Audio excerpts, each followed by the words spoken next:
Irmãos, nesta manhã nós vamos dar uma pausa no nosso estudo da Confissão de Fé de Westminster e nós vamos tratar sobre este assunto relacionado com as eleições. Naturalmente que hoje, em todo o território nacional, está acontecendo a eleição de segundo turno para presidente e no nosso estado a eleição do segundo turno para governador. E eu coloquei como título essa frase: se o seu candidato não ganhar as eleições. As eleições deste ano, elas se intensificaram mais do que qualquer outras eleições deste novo período da nossa história, do período quando volta a democracia, a partir de 89, essa talvez seja a eleição mais intensificada em relação a qualquer outra deste período. O Brasil, a história do Brasil é bem complexa, você já deve ter visto muitas coisas, lá na República Antiga e tudo mais. Mas dentro dessa visão nova de Estado, depois da Constituição, provavelmente estas sejam as eleições mais intensas, por diversas razões. Uma delas é também pelo surgimento das redes sociais, e isso faz com que a informação se propague como nunca antes também, e também não apenas informações verdadeiras, quanto informações falsas, e a guerra de narrativas são estabelecidas, e aí você não tem mais muito como saber o que é o quê, e aí você tem acusações de vários lados, e isso nós ficamos no meio disso tudo, e a igreja evangélica também entra no meio disso tudo. Até mesmo os analistas, eles não conseguem precisar quem vai ganhar a eleição presidencial. Há algumas vertentes para um lado, vertentes para o outro, há pesquisas. As últimas eleições do primeiro turno, as pesquisas cometeram alguns erros, alguns acertos. Então, há uma indefinição, de modo geral, sobre o resultado das eleições deste ano, que talvez não tenha acontecido também assim tão forte nas últimas eleições. Tudo isso, então, faz com que muitas pessoas fiquem um tanto quanto ansiosos quanto à questão relacionada com as eleições. E esse aspecto relacionado com essa ansiedade sobre as eleições devem ser tratadas biblicamente. Porque muitas vezes nós passamos a pensar de uma forma diferente daquilo que a Escritura estabelece, e por isso nós acabamos agindo, ou pensando, ou sentindo de forma diferente daquilo que nós deveríamos sentir.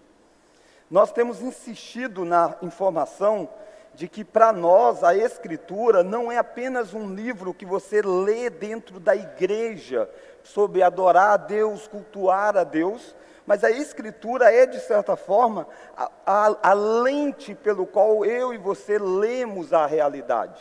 É como se fossem os óculos. E aí, se você tem um óculos de uma cor, um óculos com tom rosa, com tom azul, e por aí vai, e quando você vai enxergar um óculos escuro, você vai ver com aquela tonalidade. As Escrituras precisam ser as lentes ou os óculos que você coloque sobre você, para você olhar para a realidade como um todo. Então é por isso que eu resolvi tratar deste assunto no dia de hoje, e não é um assunto relacionado com política partidária.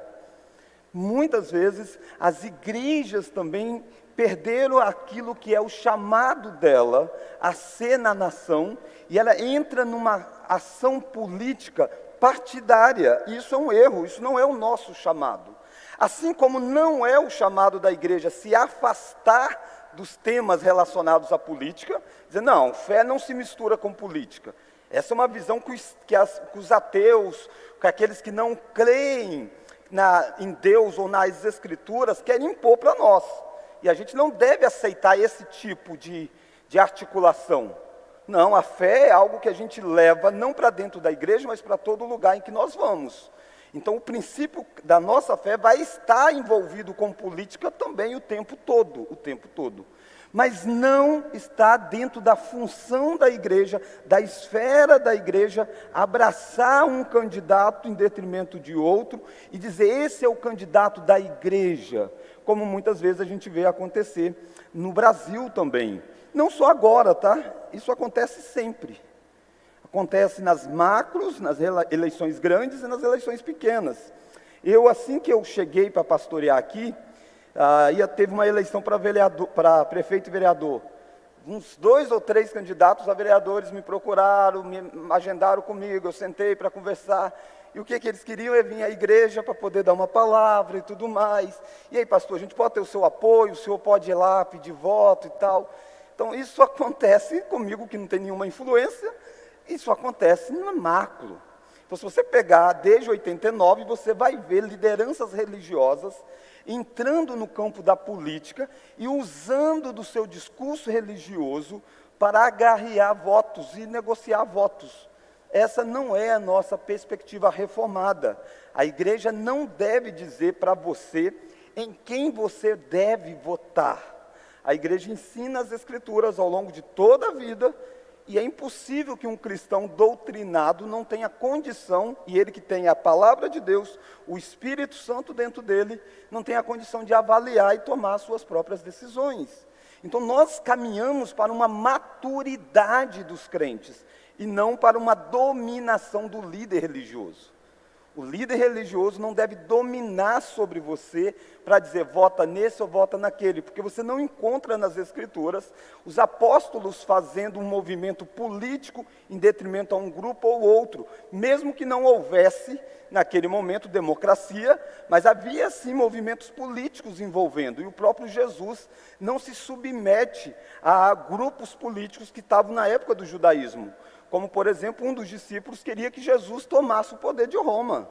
Havia esse grupo muito forte no judaísmo naquele contexto.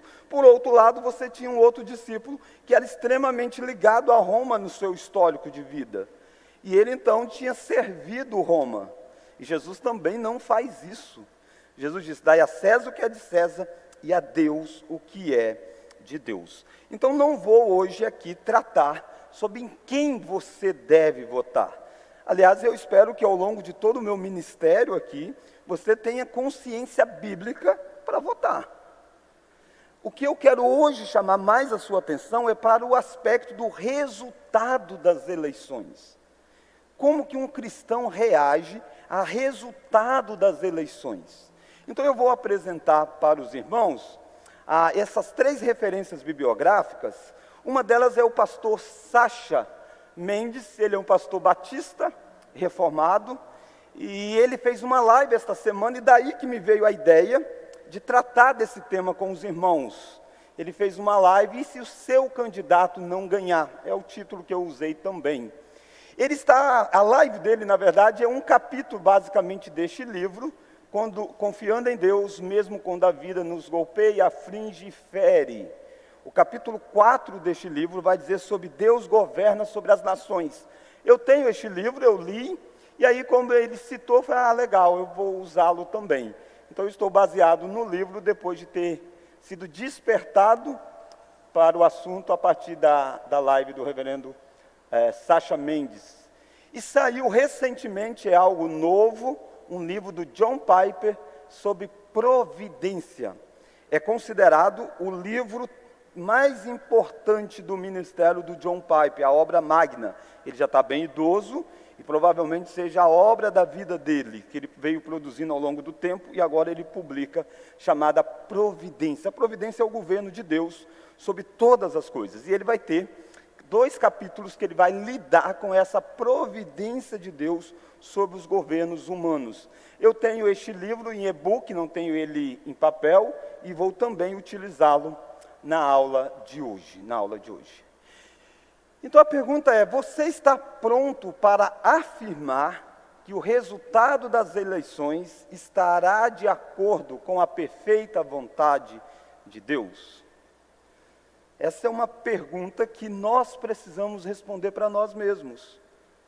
Não apenas a presidencial, que às vezes está mais envolvido com tantas e tantas polêmicas, mas também a eleição de governador, a eleição de prefeito quando acontece, de vereador.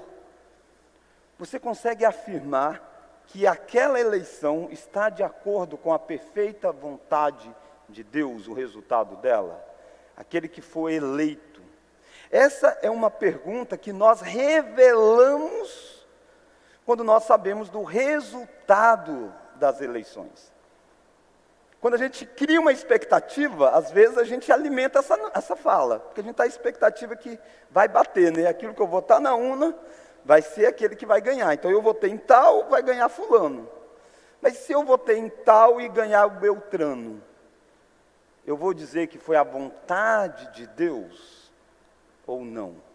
Então essa é uma resposta que nós, enquanto cristãos, precisamos repensar, para que nós articulemos as nossas respostas de acordo com as Escrituras, não apenas externalizando verbalmente, externalizando nas redes sociais, mas também externalizando dentro do nosso próprio coração.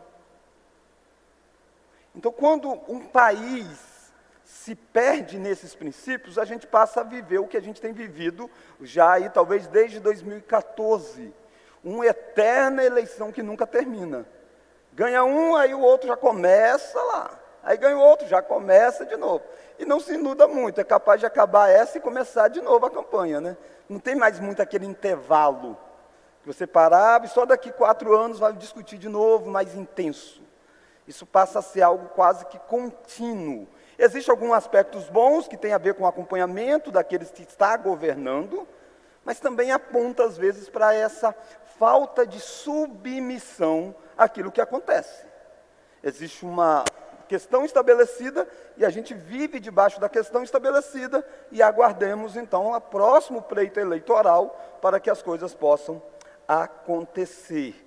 Então, quando uma sociedade vira as costas para os princípios bíblicos e a sociedade ocidental, lembra, o mundo a gente divide basicamente em Ocidente e Oriente. O mundo ocidental foi influenciado pelo cristianismo.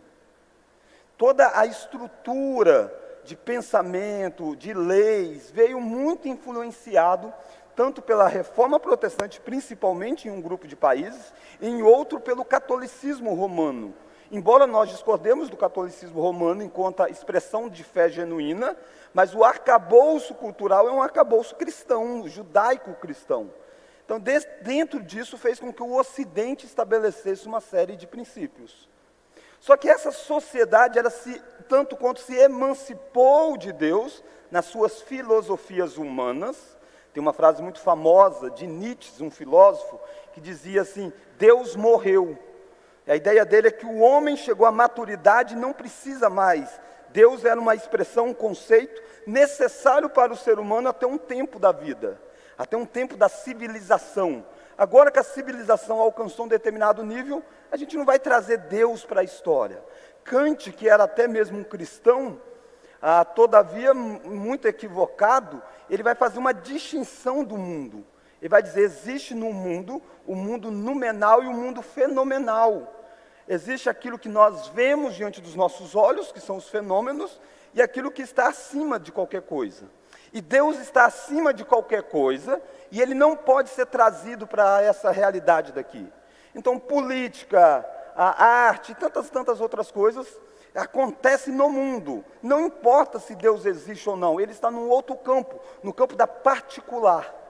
E aí é aquilo que as pessoas dizem muito, a sua fé é individual, a sua fé é coisa sua. Isso é uma visão filosófica que veio sendo construído e veio minando as bases do princípio cristão, judaico-cristão da sociedade. Na verdade, nós não cremos assim. Nós cremos que Deus está envolvido com tudo o que acontece e não tem como eu trazer a minha fé para o campo particular da minha vida. Sempre que eu e você falarmos sobre qualquer coisa, a gente tem que falar a partir do pressuposto de que Deus existe e que Deus se revela ao homem. Isso faz uma grande distinção. Isso estabelece o conceito de verdade absoluta. No segundo aspecto, daquele que jogou Deus para cima, não existe verdade absoluta. Verdade passa a ser um construto da sociedade, passa a ser algo que as pessoas narram sobre. E aí a gente vai desembarcar naquilo que chegamos hoje, onde ninguém mais está preocupado com qualquer fato, onde as pessoas estão apenas preocupadas em narrar uma explicação sobre o que está acontecendo. E eu e você tendemos a viver dentro de bolhas, porque as redes sociais trabalham assim. É organizado de uma forma que quando você acessa uma coisa, ele te manda mais daquilo. Você acessa um vídeo, ele vai te mandar mais coisas relacionadas com aquele vídeo. E você vai o tempo todo se alimentando daquilo que você está acessando. E aí você vive dentro de uma bolha. Isso vale, por exemplo, nos dias de hoje, para quem é bolsonarista e para quem é lulista. Eles só recebem notícias daquele grupo, só reafirmam os seus princípios e vice-versa. Isso vai distanciando cada vez mais a sociedade e ninguém não está nem aí com a verdade. E se você fala assim, rapaz, mas isso que você está dizendo não é verdade, você já viu depois? A pessoa diz, não importa, rapaz, se é verdade ou não. O cristão está no meio disso e precisa fazer um esforço mental enorme para lembrar que, sim, existe uma verdade. Eu preciso dar um passo atrás e preciso ler a realidade com os olhos das Escrituras e me posicionar de forma a ver a verdade independente das bandeiras ideológicas e das guerras. Então, em épocas de eleição, o cristão é desafiado em duas áreas. Esta é a área que a gente mais já conversou ao longo do tempo e é que a maioria dos textos cristãos que você lê está voltado para este ponto aqui. Então eu vou citar, mas não vou me delongar muito, porque é a área que a gente já está mais acostumado. Que é o quê? O que é que eu e você estamos sendo desafiados a cada 2 anos? Eu falo a cada 2 anos porque tem eleição municipal de forma alternada, né? Tem eleição municipal, aí depois 2 anos eleição de governador, senador e tal, aspecto estadual e federal, aí depois mais 2 anos você volta a ter eleição municipal, porque deu um intervalo de 4, depois você volta para a eleição de estadual e federal, voltando de novo para dentro desses intervalos. Então são 4 anos a cada governo, mas a cada 2 anos você tem que ir às urnas e votar. E quando você vai passar por esse processo, o que é que Deus quer de você? Porque a sua relação é sempre com Deus. Deus quer que você vá às urnas e teclar no voto que mais se aproxima da visão de mundo que defendemos, que você defende. Então é isso que Deus quer provar em você. Se ao votar, você vota de acordo com a sua fé. Vai existir um candidato que vai ser perfeito? Vai ou não? Não, se você achou um, você já idolatrou ele. Não existe. Quem vai trazer um reino perfeito é Cristo. Ele é um reino diferente dos reinos dos homens. Então o que você faz sempre é um esforço de olhar para as opções dadas a você, dadas no primeiro turno, depois dadas no segundo turno, e você dizer, tá, eu creio assim, eu preciso votar dessa forma. E esse creio assim é algo bem profundo, porque você não vai ter uma palavra mágica. Não é assim, o candidato que diz a palavra a Deus. Não, não é uma igreja que você está elegendo. Você está elegendo aquele que vai representar o Estado. E o Estado, ele tem funções que são diferentes das funções de igreja. E aqui que a gente entra muito em confusão, porque as igrejas evangélicas mais poderosas são igrejas que têm uma teologia distorcida sobre tudo. Muitas delas nem são igrejas. Já se tornaram sinagogas de Satanás. E são elas que mais têm vozes no processo de eleição. E às vezes o nome cristão é tomado por isso. E aí você precisa então tomar cuidado com essas questões todas. Porque quando nós falamos dentro daquilo que você crê, a gente está falando, por exemplo, o valor da vida. E o valor da vida vai desde o aborto, que é a base, até como que se produz as políticas públicas relacionadas com hospitais e tudo mais. Isso tudo envolve o valor da vida. Então a gente não pode simplesmente absolutizar um ponto. A gente tem que olhar o todo, e é sempre difícil. E sempre você vai chegar ao coração dizendo, rapaz, esse pessoal está longe. E está mesmo. E está muito longe. Os 10 mandamentos dados a Israel, eles eram a base de uma estrutura de sociedade. E aquilo aí daria base para uma sociedade existir. Então você precisa fazer essa busca. E aí tem uma frase que não é minha, mas que resume bem, que é isso aqui. Vamos ler? O Estado é laico, mas o seu voto não é laico. Essa frase foi falada pelo Tiago Abdala, um outro teólogo. Assim, eu ouvi dele, né? Provavelmente outras pessoas já falaram. Qual que é a diferença aqui? O Estado, ele não é um Estado de uma religião. O Estado não é ateu. O Estado é laico e existem 2 conceitos de laicidade.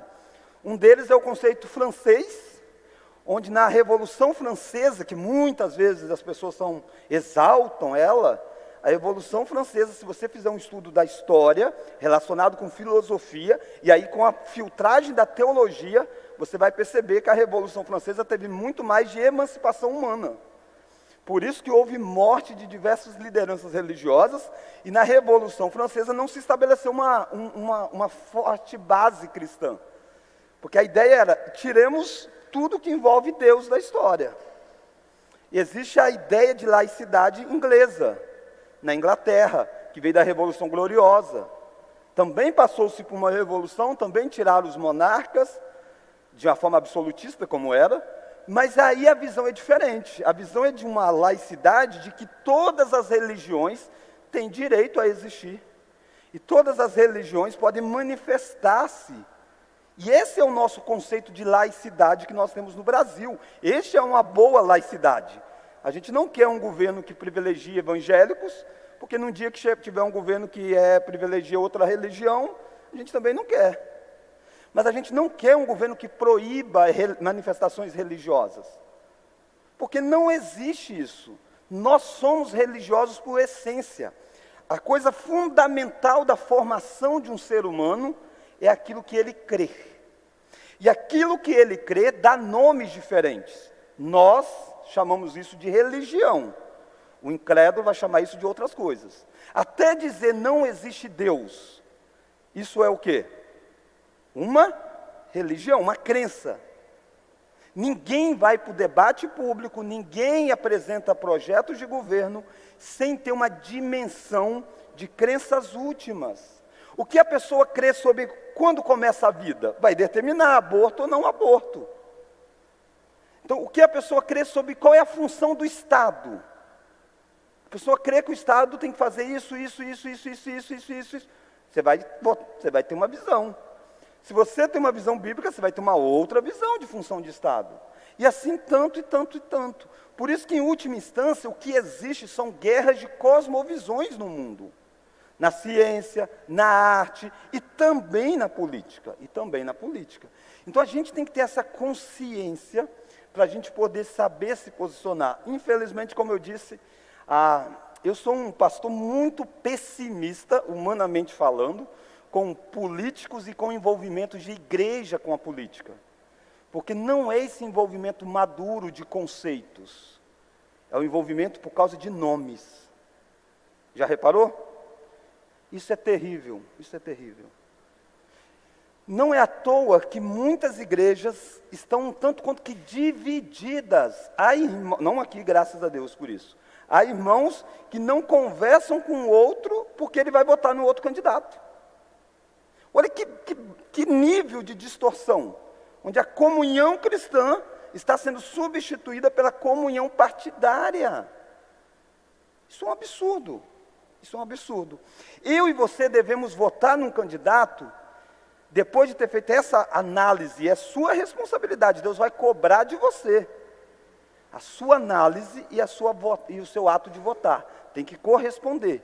E você deve sempre votar com a consciência, se eu estou votando em fulano por causa disso, disso e disso, e eu não estou votando em fulano por causa disso, disso e disso.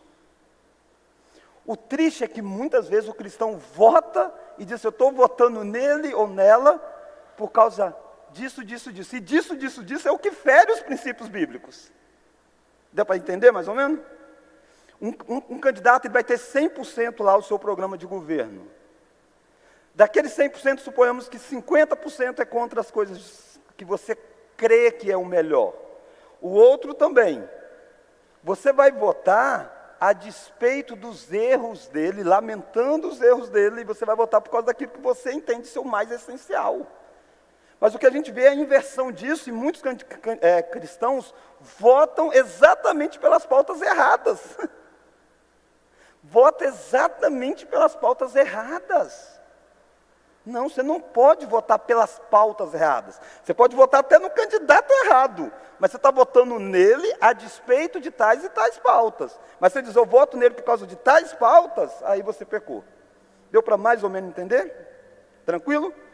Então é isso que a gente precisa olhar. Isso, como eu disse, tem sido muito já trabalhado, essa ideia de você ter essa consciência ao votar. Todo candidato vai ter princípios que vão ferir aquilo que você crê. E você deve votar lamentando por isso, se manifestando quando possível por isso, nunca defendendo isso. Não é porque você votou que você abraça o pacote todo. Você diz, eu votei, apesar dele ser isso, isso, isso e isso. Mas eu entendo que tais coisas ainda é um mal menor perto de tais e tais e tais coisas. Esse julgamento do que é mal menor não é fácil de fazer, é individualizado e a gente não tem como dizer, o fulano tem um mal menor para você. Não tem como. Por isso que a igreja não deve dizer, vota em fulano. Você tem que ter essa consciência. O que a igreja tem que alertar você é para exatamente não amar exatamente o erro. E o que a gente viu, tem visto, é exatamente cristãos que não têm a peneira e abraça tudo ou de Bolsonaro ou de Lula, e isso é terrível para a fé cristã. Vamos para o segundo ponto? Tranquilo quanto a isso? Segundo ponto, então, que eu quero aqui trabalhar com você, é entender o resultado das eleições de acordo com a cosmovisão cristã. Se essa primeira parte a gente diz, pastor, é isso mesmo, o pastor está certo, tem que falar. Às vezes a gente não toma cuidado com essa segunda parte. E o resultado das eleições, vamos ler? Não é apenas a escolha da maioria. Se o cristão vota diferente do descrente, com razões diferentes, mesmo que ele possa votar no mesmo candidato, mas as razões dele é diferente de votar, porque ele é um cristão, o cristão também, quando recebe o resultado, ele recebe de forma diferente do descrente. Porque a visão de mundo dele é diferente do descrente. Para o descrente, em um momento de eleição mais comum, diria, o resultado da eleição foi o resultado da maioria, povo burro, povo isso e não sei o quê, e aí tem as brigas, né? Para o cristão, não. Para o cristão não é apenas o resultado da maioria, é também a vontade de Deus. É também a vontade de Deus. E aí a gente não pode se posicionar com a nossa vontade acima da vontade de Deus. E aí então, qual é a origem do poder? Qual é a origem do poder, quando a gente fala da política? A origem do poder emana do povo. Isso que está na nossa Constituição. Se eu não me engano, o artigo 1, Lésio, é isso? Lésio é um constituinte, um dos constituintes. Então, o artigo 1 da nossa Confissão, no parágrafo único, vai dizer, todo o poder emana do povo, que o exerce por meio de representantes eleitos, ou diretamente nos termos desta Constituição. A Constituição está dentro de um mundo democrático, e aí ele está dizendo que o poder emana do povo. Naturalmente que o povo, para nós, é o meio que Deus utiliza. É o meio que Deus utiliza. Mas, biblicamente, o poder emana de onde? De Deus. Todo o poder emana de Deus. Então, para alguém que não tem uma visão transcendente, ele vai ver a escolha de governante sempre como a escolha da maioria. A maioria elegeu isso, mas eu não gostei. Para nós, a maioria foi o meio de manifestar a vontade de Deus. O poder emana de Deus. Deus é o único que tem poder absoluto. Olha alguns textos que eu vou citar aqui, há outros que a gente vai trabalhar. Olha Daniel, vamos ler aqui, Daniel 2. Disse Daniel, seja bendito o nome de Deus, porque dele é, e o poder, dele é o poder é de Deus. Daniel está na Babilônia, não está dentro de Israel. Daniel não está em uma nação cristã ou judaica da época, né? Daniel está num poder que é um poder um tanto quanto que duro, bruto, que machuca, que tira pessoas da sua terra. Nabucodonosor fez isso com o próprio Daniel. Daniel nasceu em Jerusalém, viveu em Jerusalém e foi levado cativo para a Babilônia por causa do decreto de Nabucodonosor. Daniel diz assim, o poder vem de Deus. Vamos continuar? Ele é quem muda o tempo, as estações, remove reis, estabelece reis. Então Deus é quem faz isso. E pensa você o seguinte, monarquia parece ser um sistema mais estável. Quando eu estou dizendo isso, eu não estou dizendo como um sistema melhor. Eu estou dizendo assim, que parece que não muda, não é isso? Porque quem vai ser o próximo rei? O filho daquele rei. Quando que o rei vai deixar de ser rei? Quando morrer. Daniel diz, não. Deus é quem estabelece, Deus é quem tira. Na democracia, a gente diz, coloque e daqui 4 anos a gente tira. Se na monarquia, que parece algo muito estável, onde nem a vontade do povo tirava um rei, Deus diz, não, eu faço tudo. Imagine numa democracia, onde às vezes não dura nem 4 anos, né? Quantos e quantos impeachments acontecem? Na nossa recente democracia já foram 2. Então, Deus é quem coloca e Deus é quem tira. Essas verdades precisam estar na sua mente ao votar e depois que sai o resultado da eleição, você dizer, Deus colocou e Deus tirou. Ele dá sabedoria aos sábios, entendimento aos inteligentes. Olha mais o verso 37. Tu, Daniel falando com o rei, ó. Tu, ó rei de reis. Vamos ler?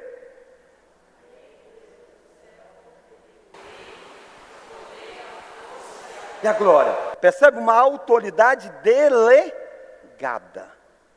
Você, Nabucodonosor, você reina, porque Deus deu a você o reino. Toda autoridade vem de Deus.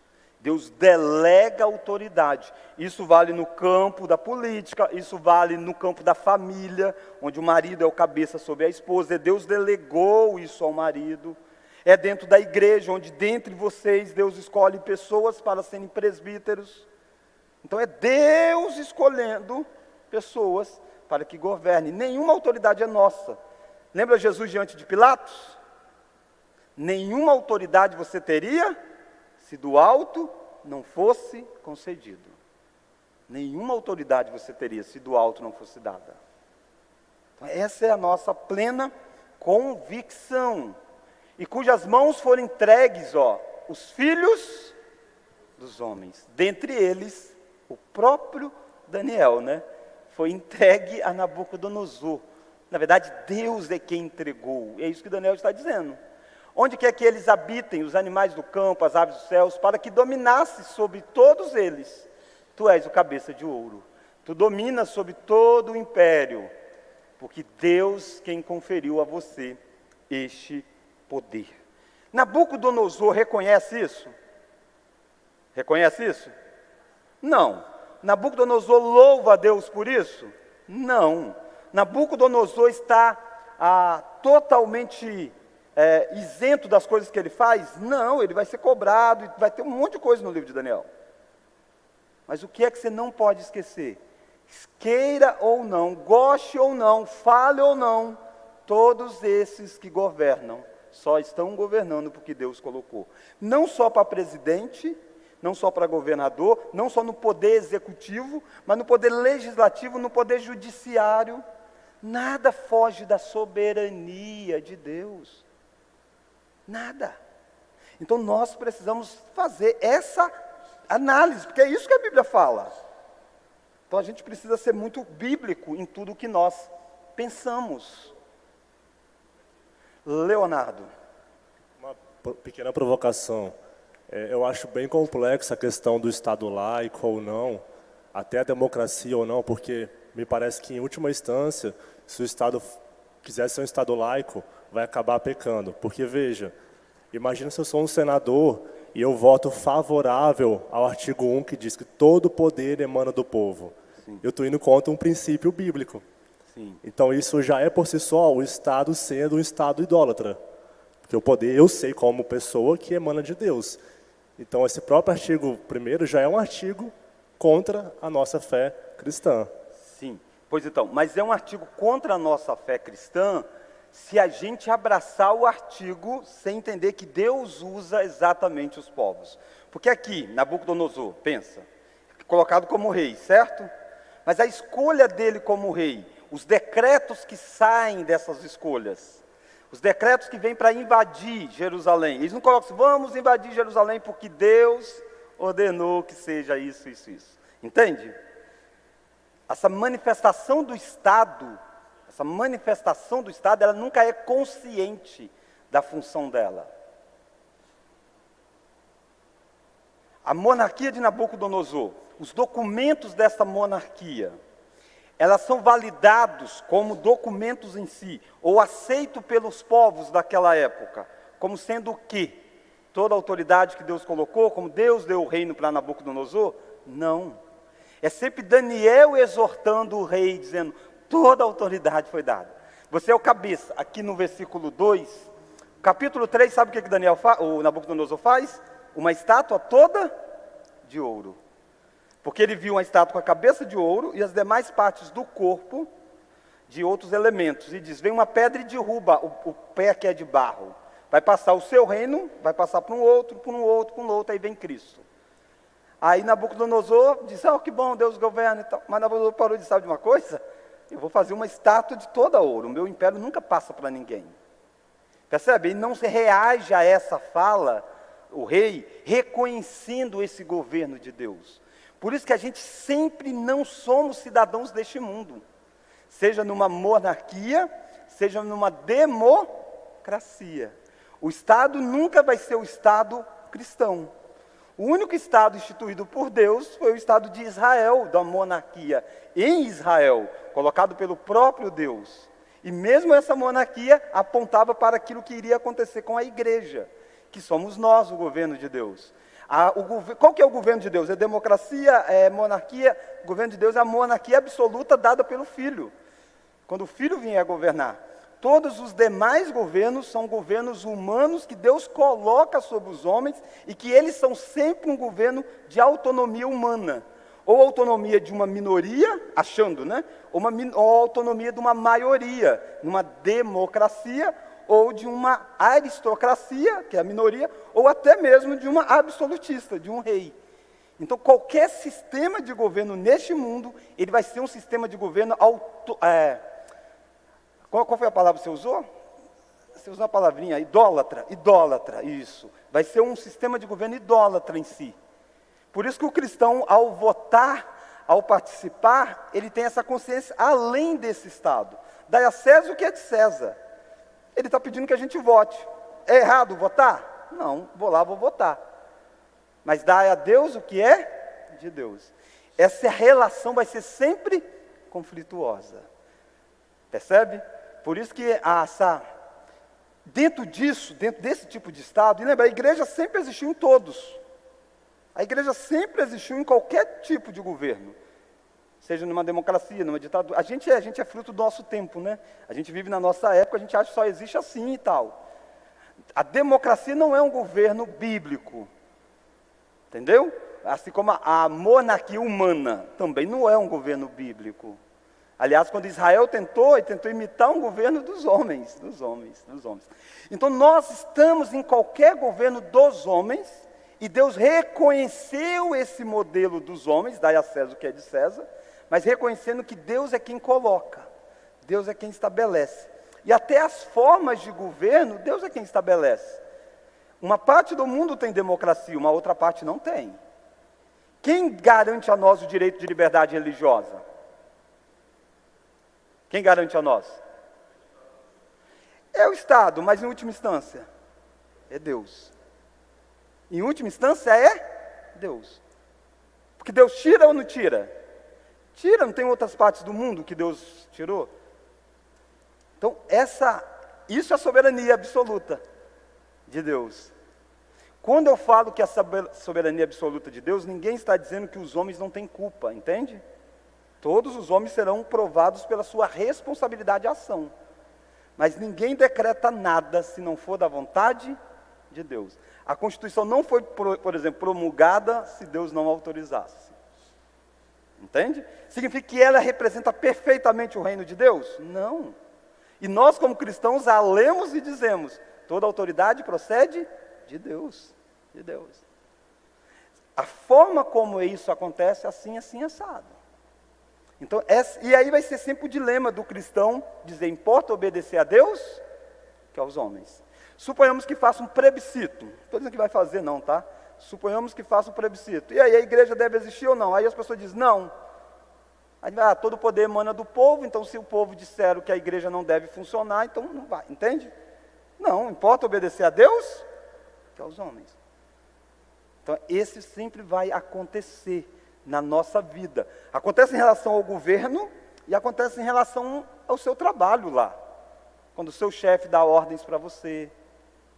Então, o poder sempre é um poder dado por Deus, mas nem sempre ele é reconhecido como dado por Deus. Porque o desejo de autonomia está no coração humano. E eles vão tentar construir a cidade dos homens. Lembra da Torre de Babel? A construção da cidade dos homens. Por isso que nós precisamos ter uma cosmovisão cristã.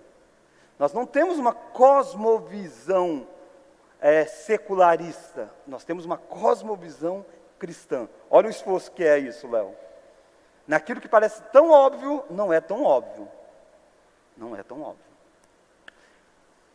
Vantuil.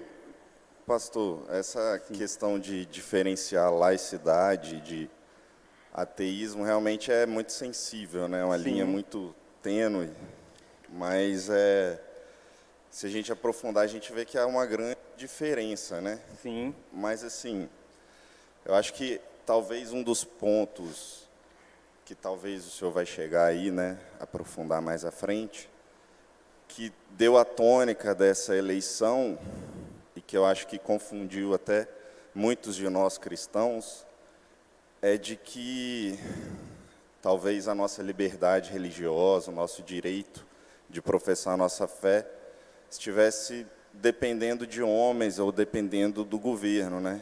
Uhum. E aí, independente disso estar na Constituição ou não, foi importante o senhor tocar nesse ponto, de que quem garante isso é Deus, né? Sim. Independente do país que a gente estiver, ou do momento histórico que o nosso país estiver vivendo.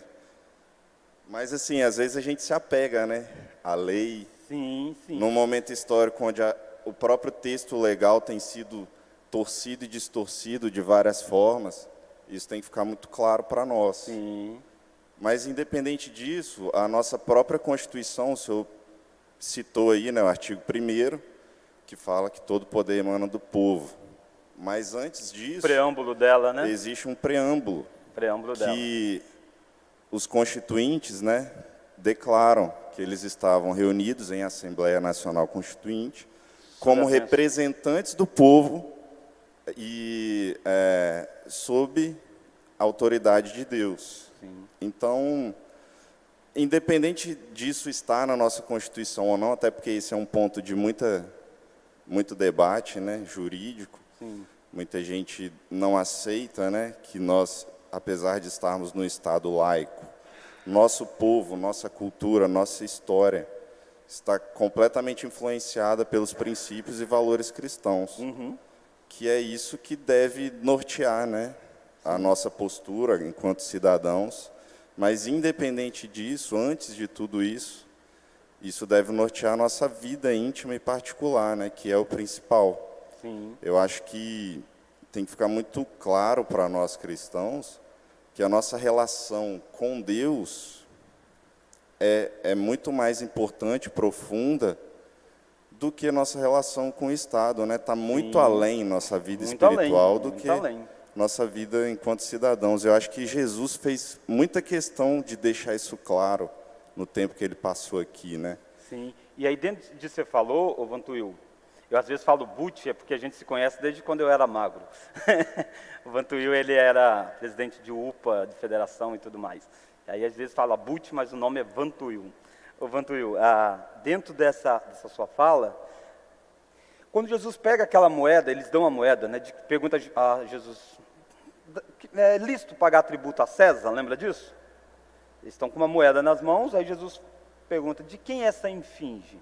Essa pergunta, é lícito pagar tributo a César? Para a gente parece muito óbvia, né? Mas você tem que entender como uma mentalidade judaica. Você tem tributos estabelecidos nas leis de Moisés, mas é um Estado teocrático, é um Estado onde Deus governava. Agora, quem está governando não é um rei da casa de Davi, é um imperador que não tem nada de cristão, inclusive nos seus imagens dos seus soldados, as suas bandeiras, tem coisas do paganismo. E aí ele está perguntando, nós devemos pagar imposto a esse pessoal ou não? Aí Jesus pega a imagem, de quem é essa imagem? De quem é essa infringe? Aí diz, de César. Aí Jesus responde, dai a César o que é de César, e a Deus o que é de Deus. O que passa às vezes despercebido não é só a ideia de pagar o tributo, mas a ideia de imagem aí presente. Qual que é a imagem que está na moeda? César. Ele faz essa pergunta. Ele quer levar a mente dos que estão perguntando, dos seus discípulos, de nós leitores, a pensarmos em imagem. Aí está dizendo, essa moeda tem a imagem de César. Ela é produzida por César, as coisas de César. Dê a ela a César. Mas existe uma outra imagem que foi feita, que somos nós. Nós somos a imagem de quem? De Deus. Dei a Deus o que é de Deus. Aqui que você falou, a devoção nossa não é ao Estado. A nossa devoção é a Deus. As pessoas confundem isso. Elas dão o coração delas a políticos. E políticos trabalham isso, as narrativas trabalham isso. O medo é infundido. Tudo isso faz parte de uma campanha eleitoral para ganhar votos e tudo mais. Verdades são ampliadas, né? Coisas verdadeiras em cada um dos candidatos, são algumas coisas que eles defendem mesmo, de um lado, do outro, amplia aquilo. E aí o outro lado morre de medo, e assim as coisas vão construindo. E o medo é uma coisa que nos paralisa e fica fácil de ser dominado. Então nós devemos dar a nossa imagem, que somos nós, a Deus, a nossa devoção a Deus. Por isso que a gente vota, e a gente sempre deposita na urna o nosso voto, mas não a nossa fé. Por isso desse ponto, percebe? Tá, e o resultado da eleição? Deus quer nos levar a votar, Deus quer trabalhar em nós, enquanto cristãos, duas coisas. Primeiro, se nós votamos de acordo com aquilo que nós cremos. É seu dever, é o seu dever. Deus vai ver o seu voto, né? Não o pastor, não os presbíteros, e nem devem pastor e presbítero ficar sabendo quem você vota. Você é livre para votar em quem você quiser. Mas depois, quem vai governar não foi a sua escolha. Quem vai governar foi a escolha de Deus. Você pode ter sido o meio ou não. Quem vai governar é sempre a escolha de Deus. De agora e do passado. É sempre a escolha de Deus. A escolha de Deus tem muitos propósitos na história. E nós somos telespectadores desse agir de Deus. E é isso que Deus quer que nós vejamos. O que é que Deus está fazendo. Você olha para as nações onde tem imperadores cruéis, reis ainda, que matam pessoas. Reis não, ditadores, né, que matam pessoas, que declaram a fé cristã. Deus não está aí, foi o diabo que colocou aquele cara lá para governar? Não, foi Deus que colocou. Agora, por que Deus colocou? Porque Deus quis. Deus quer que os crentes daquela região sejam aprovados nisso. Deus quer que nós tenhamos liberdade religiosa. Então isso Deus vai administrando de acordo com a história que Ele quer. Às vezes Ele solta, às vezes Ele aperta, às vezes Ele levanta homens muito maus, às vezes levantam homens menos, ressegura o coração deles. Às vezes Deus solta, às vezes Deus usa homens terríveis para fazer boas coisas, às vezes Deus usa homens até cristãos para fazer coisas terríveis. Assim é Deus governando a história, de tal forma que Deus é soberano e os homens são responsáveis. Olha algumas coisas sobre isso então. Oi. Eu passando aqui no computador, não vai passar nunca. Estou eu apertando aqui, rapaz. Acho que eu até desliguei o computador, mas passar, nada. Olha, vamos ler? A medida...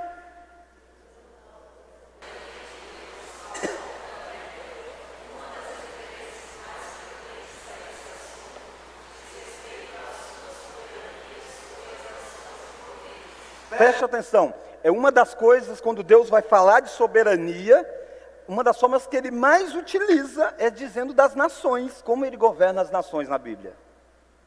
É o lugar em que a soberania de Deus é mais exemplificada. Alistei aqui quase 40 referências, o autor está dizendo, do governo de Deus sobre as nações, sem tentar compilar uma lista exaustiva. Ele diz, sem eu pegar todas, eu coloquei 40. Deus é Senhor sobre toda a história humana, Ele trabalha todos os detalhes dessa história, conforme disse Paulo em Efésios 1:11, conforme o conselho da sua vontade. Paulo vai dizer, Deus fez todas as coisas conforme o conselho da sua vontade. Então, conforme Deus quis que fosse. Isto é, Deus, a todos os eventos da história, todas as decisões dos governantes, reis e parlamentares, e todas as ações dos seus governos, exércitos e frotas de guerra, servem à sua vontade. Isso é soberania. Percebe o quanto que o reformado é diferente dessa loucura dos evangélicos? Porque os evangélicos não creem que Deus é soberano nem na salvação de alguém, quanto mais quando alguém emite um decreto contrário a Ele. Mas soberania é soberania absoluta de Deus. O autor então vai caminhar no capítulo 4 do livro, o governo de Deus sobre as nações, e ele vai listar 4 questões aí, que eu vou passar rápido, por causa do nosso tempo, que o governo de Deus sobre as nações é uma questão relevante, como a gente começou a conversar aqui um pouquinho. Porque a gente usa muita frase, rapaz, não importa quem ganhar, quem perder, vai todo mundo perder, né? Não importa, assim, o que fizerem não afeta a minha vida. Claro que afeta. Afeta sim. Todas as dimensões nossas, leis são estabelecidas pelo Congresso, pelo Senado, julgadas pelo Judiciário. Tudo isso afeta a vida das pessoas. Por isso que Deus tem que ser soberano sobre lá. Porque Ele não é só soberano sobre a sua vida. Ele é soberano sobre os meios das coisas que vão chegar até você. Então Deus está por detrás de cada canetada que alguém emite nesse país ou no mundo. Deus está por detrás disso. Em países em que a fé é provada, isso fica mais evidente. Porque você está condenado, você está aguardando uma sentença lá de um cara. Se o cara dá liberdade, você sai. Se o cara disser morte, você morre. Aí você olha e diz, Deus, faça alguma coisa, faça a sua vontade. Na verdade é sempre assim.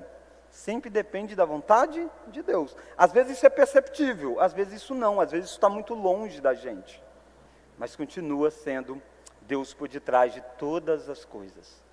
A soberania nem sempre aparente. Olha lá, Miqueias 5:2, vamos ler? E tu, Belém Efrata, pequena demais para figurar como grupo de milhares de Judá, de ti me sairá o que há de reinar em Israel, e cujas origens são desde os tempos antigos, desde os dias da eternidade. Perceba o que você está lendo. Você está lendo que de Belém, Efrata, uma cidade muito pequena, não tem grande importância nenhuma, mas daí vai sair aquele que iria reinar. Se você olha para o texto de Mateus, olha lá comigo, Mateus capítulo 2. Muitos anos se passaram entre Miqueias e Mateus. Olha Lucas, melhor dizendo, Lucas capítulo 2. Naqueles dias, foi publicado de César Augusto, convocando toda a população do império para recensear-se. Então tem um decreto do imperador César Augusto, exigindo que as pessoas façam o recenseamento. O primeiro recenseamento foi feito quando Quirino era governador da Síria. Todos iam alistar-se, cada um a sua própria cidade. Se você morasse nesse momento lá, para você mais uma ordem de um governante. Talvez você diga, rapaz, esse cara não tem nada para fazer, né? Não sabe a minha agenda aqui, eu vou ter que sair daqui, fazer uma viagem para me alistar. Seria o censo que chega à sua casa fazendo perguntas, mas na época você ia aonde você nasceu, e você ia dizer o seu nome, essas coisas todas, ia fazer o seu, alistar-se. É uma ordem cotidiana, normal. César Augusto está emitindo por várias razões. Ele quer saber quantas pessoas tem no império, talvez ele quer pensar em alguma política para alguma área daquela, como dominar determinadas regiões. Ele faz um decreto. Mas a soberania de Deus está por detrás do coração desse cara, porque ele quer que José esteja numa hora X lá em Belém. Ele não pode estar na terra dele, não pode estar em Nazaré, não pode estar em nenhum outro lugar. Ele precisa estar em Belém na hora que a bolsa estourar. Percebe? José tem noção disso? Coisa nenhuma. E senão ele teria ido desde o primeiro dia da gravidez, está lá, vou ficar aqui. Não, ele está vivendo a vida. De repente ele sai e vai. Parece uma decisão secular. E não existe decisão secular. Todas as decisões estão por debaixo da soberania de Deus. Quem consegue ver isso? O descrente? Não, o descrente não. Assim como o descrente ao votar, ele não considera um monte de coisa, o descrente também, quando recebe resultado de eleições, ou quando se posta diante disso, ele nunca faz da forma como nós fazemos. Nós temos resposta para os dois momentos da história. E aí então, olha lá o verso 4. José subiu da Galiléia, da cidade de Nazaré, para a Judéia, a cidade de Davi, chamada Belém, por ser ele da casa da família de Davi, a fim de alistar-se com Maria, sua esposa, que estava grávida. Estando eles ali, aconteceu completar-se os dias, e ela deu à luz ao seu primogênito. Então, estoura a bolsa nessa hora, e José está lá, porque tem um decreto do rei. Então percebe que a soberania de Deus se dá sobre coisas aparentemente sem grandes importâncias. Olha Atos capítulo 4. Atos 4. Qual foi o maior erro humano da história que a gente pode dizer? O julgamento mais injusto que a gente pode dizer? De quem? De Jesus. De Jesus teve testemunhas falsas, foram subornadas para estar lá. O horário do julgamento não era o adequado, começa à noite, depois eles precisam reunir lá de manhã para dar um tanto quanto que validade. Uma série de coisas. E aí olha Atos capítulo 4. Atos 4, verso 27. Por quê?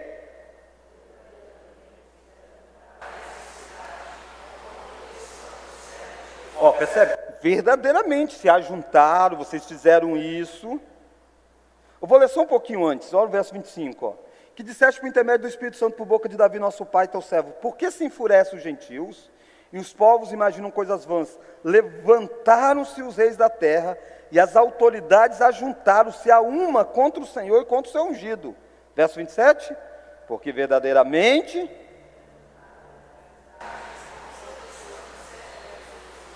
ao qual ungiste Herodes e Pôncio Pilatos, com gentios e gente de Israel, é uma soberania que abrange diversas pessoas. Verso 28, para eles fazerem o quê? Fazerem tudo o que a tua mão e o teu propósito predeterminaram. Tudo que eles fizeram porque Deus predeterminou. Significa que eles não têm culpa? Tem culpa.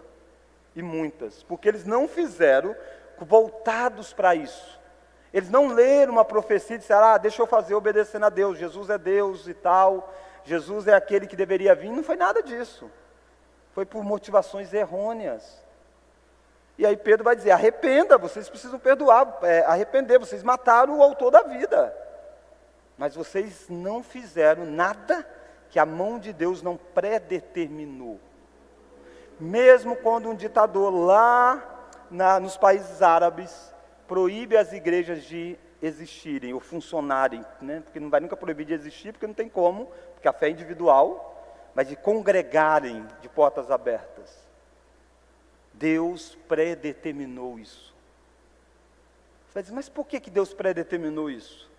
Porque Deus tem os seus propósitos. Agora Deus exige que aqueles que moram naquele lugar creiam em Deus, adorem a Deus, tenham comunhão cristã, e eles vão ter que fazer isso mesmo contra a mão do Estado. Percebe? A soberania de Deus não isenta responsabilidades. Então, quando eu estou dizendo que todo governo que estiver no governo é porque Deus colocou, eu não estou dando validade para todos os atos que os governos fazem. Dizendo, que legal, vocês estão fazendo tudo certo. Não, o que eles fizerem de errado, eles vão prestar conta diante de Deus, e você deve exortar, dizendo, olha, a luz daquilo está errado. Essa é a função da igreja, ser a voz profética. Mas até o errado, ainda assim Deus está por detrás disso, sendo soberano para um propósito. Lembra de Jó?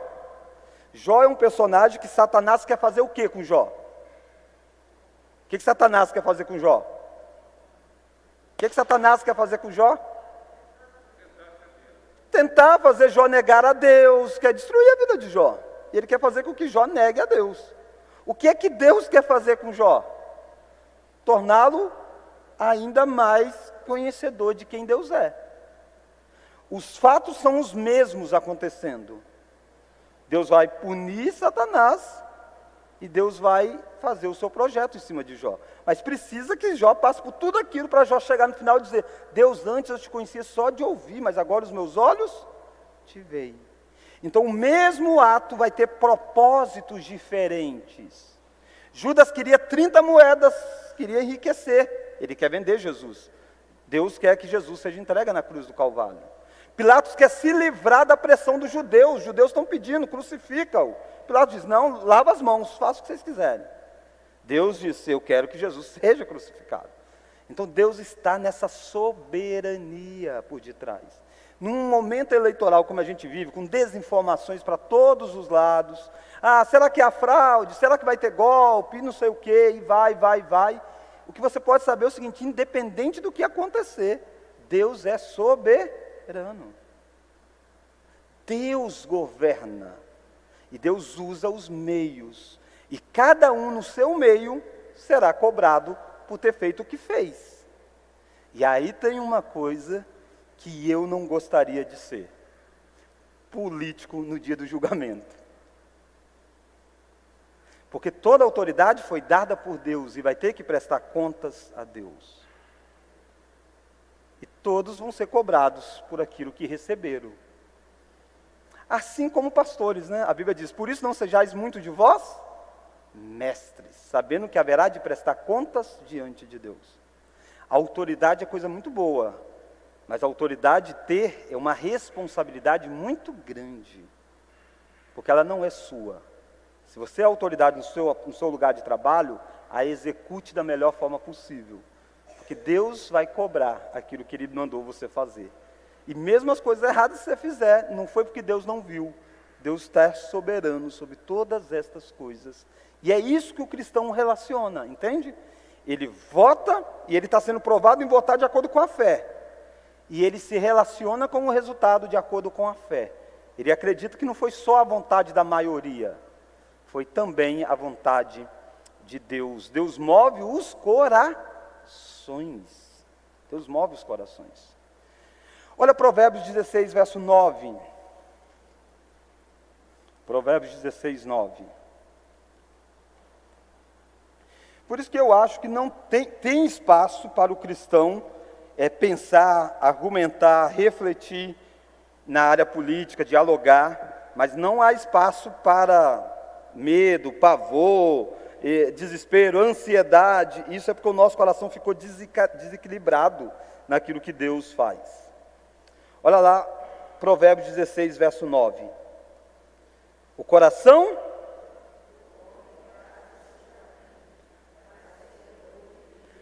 o coração do homem traça o seu caminho, mas o Senhor lhe dirige os passos.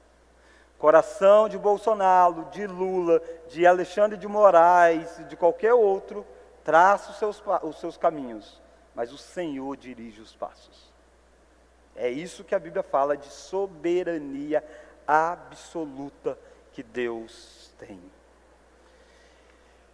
Irmãos, Deus estabelece não apenas o governo enquanto governo, e Ele faz isso, né? Mas Deus estabelece quem governa.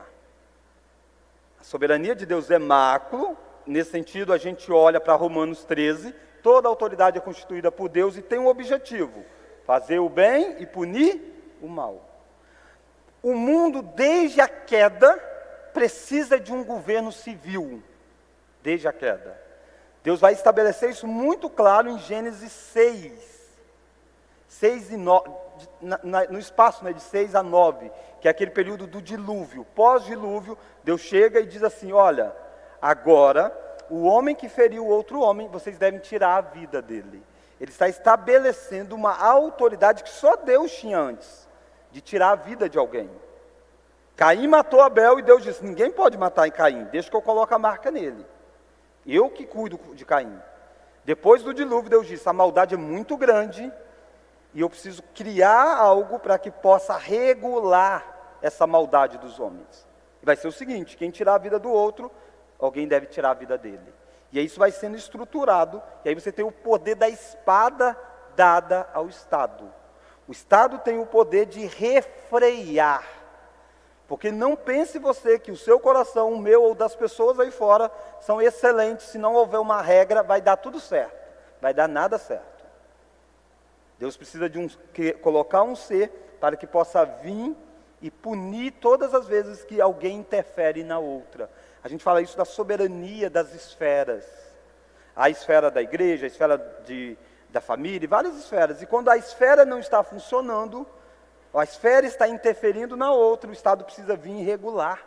É a função do Estado fazer essa regulamentação das esferas. Quando eu falo regulamentação, não é dizer como que a esfera funciona. É exatamente preservar as autonomias das esferas. Se alguém invade a igreja aqui e faz alguma coisa com a gente vai chamar a polícia para que venha aqui fazer alguma coisa. A gente está chamando o Estado. Estado. E o Estado vai dizer: não pode mesmo fazer isso, isso e isso. Quando alguém fala alguma coisa contra você, difama você, estou dizendo entre não cristãos, né? O que você vai fazer se alguém roubou você? Você vai procurar o Estado vai julgar essa demanda. Então essa necessidade de Estado. Mas à luz de Daniel você viu que não é só o Estado, mas quem governa no Estado também é colocado por Deus. Deus coloca e Deus tira pessoas. Aliás, em Daniel vai dizer que até e Deus dá o reino aos mais humildes dos homens, se for necessário. Ele humilha Nabucodonosor. Nabucodonosor achou que ele é que fazia. Deus fez Nabucodonosor pastar. E aí Nabucodonosor diz: agora eu sei que o Altíssimo é quem tem o poder. E dá a quem quer. A quem quer. Então esse governo de Deus, ele é totalmente absoluto sobre tudo e sobre todos. E como você reage ao governo? Como você cobra de um governo? A partir desse princípio, ele precisa fazer o que é bom e punir o que é mal. Então você vai votar dentro dessas perspectivas, você vai cobrar dentro dessas perspectivas. Quando eu falo que o governo é colocado por Deus, não é uma submissão cega a Ele. Então você faz o que você quiser, amém, glória a Deus. Não é isso. É você cobrar a responsabilidade que Ele precisa ter. Mas mesmo quando Ele falha, você sabe que em última instância é Deus fazendo alguma coisa que você precisa enxergar mais do que simplesmente um ato de um homem. Deus faz mais do que simplesmente o que você vê diante dos seus olhos. Olha Isaías 40, rapidinho, Isaías 40. Isaías 40, verso 23. Vamos ler? É Ele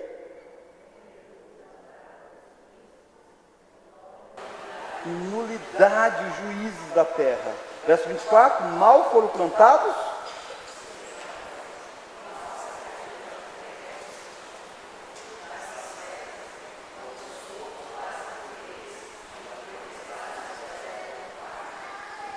então ele está dizendo, é assim ó, o governo dos homens. Deus, na hora que quer, Deus tira. Mal foram plantados, Deus vem e tira. Então Deus é Deus extraordinário mesmo, sobre tudo e sobre todos. Deus estabelece limites sobre os quais eles não passam, nem limite de tempo, nem de ação e nem qualquer outra coisa. Olha, Deus controla as decisões. Olha Provérbios 21, olha o verso de número 1. Como? Assim é o coração do rei na mão do Senhor, este segundo o seu querer inclina. Sempre é assim. Como ribeiro de águas, e aí você vai cavando e vai conduzindo o ribeiro, vai trilhando aquele caminho. Assim é o coração do rei nas mãos de Deus. Segundo a vontade de Deus, Deus inclina para cá, inclina para lá. Se Deus quer trazer juízo, Deus faz isso. Se Deus quer trazer benevolências, Deus faz isso. Deus está inclinando os corações de todos os que se acham investidos de autoridade, porque Ele é Deus. Lembrando que isso não tira a responsabilidade de quem é, porque eles fazem por muitas motivações e terão que prestar conta do porquê eles fazem. Judas não foi absolvido porque simplesmente ele fez o que Deus mandou fazer. Judas foi condenado porque ele fez de forma equivocada, errada e com outras motivações. Então, quando eu falo da soberania, eu não estou isentando responsabilidades, mas eu quero chamar a sua atenção para esse ponto que passa despercebido. Irmãos, só mais um texto, olha 1 Reis, mais um texto dentro deste ponto, eu preciso ler um segundo texto para a gente fechar. Mas olha o primeiro livro dos Reis, eu teria vários textos para falar com os irmãos, mas o horário é mais intenso. Olha 1 Reis, capítulo 12. 1 Reis 12. Aqui você está vendo a história muito marcante para Israel. Salomão morre, tem um rei chamado Roboão, filho de Salomão, e tem um chamado Jeroboão. E aí é uma guerra entre essas duas pessoas, numa série de questões envolvendo. Roboão está reinando, e aí tem uma pressão para diminuir o imposto. Tem gente dizendo, diminui o imposto. E aí vem gente e aconselha o Roboão. Fala, olha, você precisa baixar o imposto. Há risco do reino se dividir. E a gente diz, não, vai lá, cara, manda bala. Mostra o seu poder, a sua autoridade e tal. Olha o verso 12, capítulo 12, verso 15. O rei, pois, não deu ouvido ao povo, não deu ouvido ao pedido para que diminuísse os impostos e tudo mais. Aí você diz, vamos ler o verso 15. Por quê? Este acontecimento vinha do Senhor. Porque Deus queria que o reino fosse dividido. Então, Roboão não ouviu o povo. Não ouviu por uma série de orgulho. Ele achou, eu não posso mostrar fraqueza. Mas por detrás disso, o que tem é Deus dizendo, você não vai ouvir o povo. Porque porque o reino tem que ser dividido. E é isso que Deus faz. Este acontecimento vinha do Senhor, para confirmar a palavra que o Senhor tinha dito por intermédio de Aías, o silonita, e a Jeroboão, filho de Nebate. Se o rei tivesse ouvido o povo, o reino não seria dividido, a profecia de Deus não se cumpriria. Deus está por detrás, controlando todas as decisões, as boas, e a gente sabe disso, a gente diz, graças a Deus. E as más, também é graças a Deus, né? Graças a Deus. E Deus, por fim, determina as vitórias, no contexto militar, mas qualquer tipo de vitória. Olha, Salmo 33, para a gente fechar. Salmo 33, versos 16 e 7. Vamos ler? Não há rei que se salve com o poder dos seus exércitos, nem por sua muita força se livra o valente. O cavalo não garante vitória, a despeito de sua grande força, e ninguém pode livrar. Percebe? Não há rei que se salve com o poder dos seus exércitos. Só tem essa visão, irmãos, quem crê numa cosmovisão cristã. Quem não tem uma cosmovisão cristã, ele vai se perder diante daquilo que Deus faz. Por isso que a principal resposta que você precisa sempre dar é tentar responder o que é que Deus está fazendo no seu país, na sua igreja. O que é que Deus está fazendo com o povo dele? Porque é Deus quem está fazendo. Às vezes as pessoas dizem, a batalha não é contra sangue e carne, e usa esse versículo como se a batalha fosse entre Deus e o diabo, nessa eleição. Não, não existe Deus e o diabo. Deus governa sobre todos, e Deus coloca o bom, o mal, o menos ruim, os dois maus. Deus faz o que Ele quiser. Ele é soberano. E a pergunta é, o que é que Deus está fazendo? Deus está disciplinando, Deus está ministrando graça, como Deus está fazendo a história? Isso que o cristão é cobrado a ver, a pensar, a refletir. Deus está muito mais interessado em como a igreja dele reage ao votar e reage quando Deus age. É isso que Deus está interessado. É isso que Deus vai cobrar você no último dia, a sua reação a essas coisas. Porque o que Deus vai fazer, isso Deus já decretou antes da fundação do mundo. Não há quem possa impedir, deter a sua mão. Os atos bons e os atos maus vão concorrer para a vontade absoluta de Deus. Deus coloca e Deus tira. Os cristãos sempre olham assim. E os cristãos aceitam alguma rebelião, aceita quando é convocado por autoridades. Autoridades com autoridades. E aí é uma autoridade que pode estar equivocada. Mas o cristão jamais embarca em anarquismo, em discursos, em movimentos de rebelião. Não, os cristãos não. Os cristãos sabem de um rei que governa e que coloca as pessoas pelos mais diferentes fins. Então o que você precisa é não andar ansioso para os próximos 4 anos. Quer o seu candidato ganhe, quer o seu candidato perca. Você não precisa estar ansioso, você só precisa sempre estar como você deveria sempre ter estado, confiando em Deus. Vamos orar? Agradecemos a presença dos nossos visitantes, aqueles que acompanharam a nossa transmissão, aqueles que ainda não votaram, vá lá, vote. E também, se você entender se é pecado votar nulo ou branco, não, não é pecado. É uma opção sua, existe essa opção na urna para você votar. Você está dizendo que não conseguiu decidir qual dos dois é o menos pior. Eu não estou dizendo que é isso que deve acontecer. Eu acho que você deve avaliar bem, muito bem. E essa opção tem que ser uma opção consciente sua. É possível, depois de muita reflexão, chegar a ela, é sua opção. Independente, você está dizendo, eu não vou me posicionar entre um ou outro. Mas cuidado para que isso não seja apenas um jeito de você não assumir responsabilidades. E aí também é pecaminoso. Vamos colocar diante de Deus? Deus, agradecemos porque a nossa cidadania não é deste país. Nós louvamos o Teu nome porque o Senhor nos colocou no Brasil. É bom ser brasileiro, nós amamos a nossa pátria, mas a verdadeira pátria, ela é celestial. Nós estamos apenas aqui como peregrinos.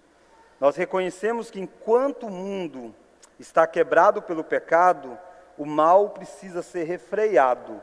E por isso é necessário governos. Agradecemos porque o Senhor estabeleceu governos. Mas nós não temos uma relação com o governo sempre pacífica. A nossa relação é sempre de voz profética, de orar, de interceder e de exortar. Essa é a função da igreja. Sabemos que ao longo da história, a igreja sempre se mostrou um tanto quanto que difícil de ser engolida pelos homens. O Salmo já dizia que os reis da terra conspiram contra o seu ungido. Apocalipse diz para nós que foi dado à besta o poder para governar sobre as autoridades também. Paulo nos lembra, quando escreve, de que aqueles que querem viver piedosamente em Cristo serão perseguidos.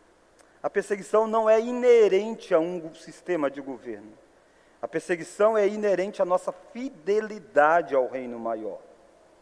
Por isso, Deus, faça com que o nosso coração possa pensar se nós não temos deixado de ser incomodado por qualquer outra autoridade, se não tem sido às vezes por causa de negligência nossa? Será que nós, enquanto cristãos, ó Deus, estamos de fato no ambiente de trabalho, na escola, se posicionando de forma cristã em tudo aquilo que a gente vivencia? Se nós estamos, ó Deus, é natural que nós sofremos. Mas Deus, quantas vezes também o povo de Deus se mete em sofrimento que não é para ser dele? Pedro diz que nós sofremos muitas vezes por se intrometer em negócio de outros. Livre o povo de Deus de sofrer por estar ligado a pessoas. Que nós sofremos unicamente pelo nome de Cristo e nos alegremos pelo nome de Cristo. Reaviva, ó Deus, a igreja no Brasil. Sabemos de igrejas que se perderam neste período eleitoral. Igrejas que estão tanto quanto que divididas. Igrejas que abraçaram pautas, abraçaram candidatos e esqueceram de se posicionar de forma cristã sobre as coisas. Por isso, ó Deus, desperte para que o povo de Deus não seja enganado. Nossa nação é cheia de falsos profetas.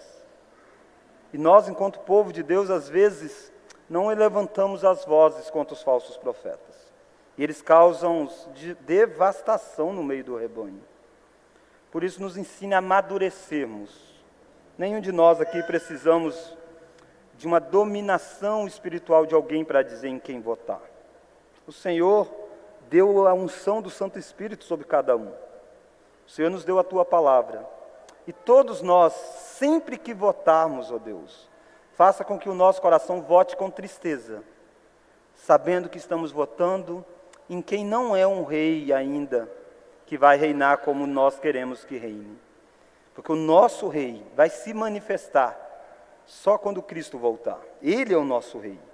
Que a gente possa aguardar com grande expectativa o raiar de um governo justo, perfeito, e que puna definitivamente o mal e onde o bem vai prevalecer. Até lá nos ensine a ver que nós já estamos vivendo neste reino. Não é aqui no Brasil. Ele é um reino invisível. Ele é vivido aqui dentro desta igreja. Ele é um reino que embarca pessoas das mais diferentes classes sociais, visões até mesmo de candidatos políticos, mas é um reino que se submete ao único rei, que é Jesus Cristo. E é no nome dele que nós oramos. Amém.